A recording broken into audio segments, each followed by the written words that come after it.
ओम श्री सिद्धभैरवानवा. बघा, सिन्नर तालुक्यातला आतापर्यंत तुकाराम बाबा, आसाराम बापू असे अनेक लोकांना फसवलं आणि मोठमोठे मंत्री, मोठमोठे महिला अध्यक्ष आणि काय या बाबाच्या मागं लागतात. याच्या पाठीमागं काय आहे?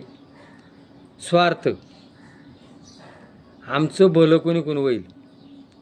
अरे तुमचं भलं जर असे बाबा लोक करीत असले तर किती अज्ञान आहे आज. आणि मग लोक काय करतात, जिकडं गर्दी दिसेल तिथं धावतात आणि त्या बाबा मागे जातात. आता बाबा काहीतरी चमत्कार दाखवतात.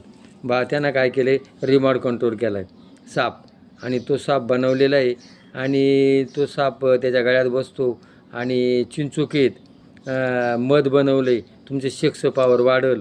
आणि हे काळी दगडं, हे आजही काय लोक बाबा अंगठ्या दाखवतात तुम्हाला, या मैल काळी हळदी मागं धावतात.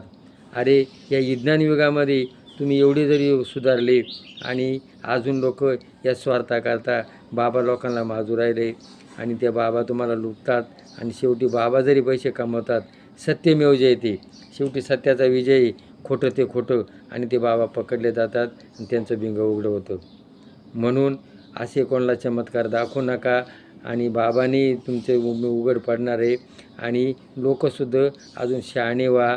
आज जग चंद्रावर गेलं आहे आणि तुम्ही त्या येड्या बाबांच्या मागं, स्वार्थी बाबांच्या बंधू मामाच्या मागं जाऊ राहिले. इकडं जग चंद्रावर गेलं आहे, इकडं स्वार्थी बाबाच्या मागं लागले. आणि मग आज विकसित भारत करण्याकरता आज आपला विचार करा आणि या बंधू बाबांच्या मागं लागू नका. खरा देव कुठे? आपल्या हृदयात आहे. खरा देव आपल्या आईबापात आहे. खरा देव निसर्गात आहे. खरा देव झाडे लावा, झाडे जगवा, प्राण्यावर तयार करा, एकमेकाची मर्यादा पाळा. आणि संस्कृती काय, तुम्ही जगा दुसऱ्याला जगू द्या. जीवनात सुखदुःख येणारच आहे. गीतेचा 2रा अध्याय बघा, सुख दुःख समे कृत्वा तथा लाभ लाभो पराजय. आणि मग तुकाराम महाराज अभंग काय, गेले इसरोनी खरा देवा, अवघी पोटासाठी ढोंग, तेथे कैसा पांडुरंग. हे पोट भरण्याकरता बाबासुद्धा कीर्तनकार करतात, भोंदू बाबा करतात आणि लोकांना लुटवतात.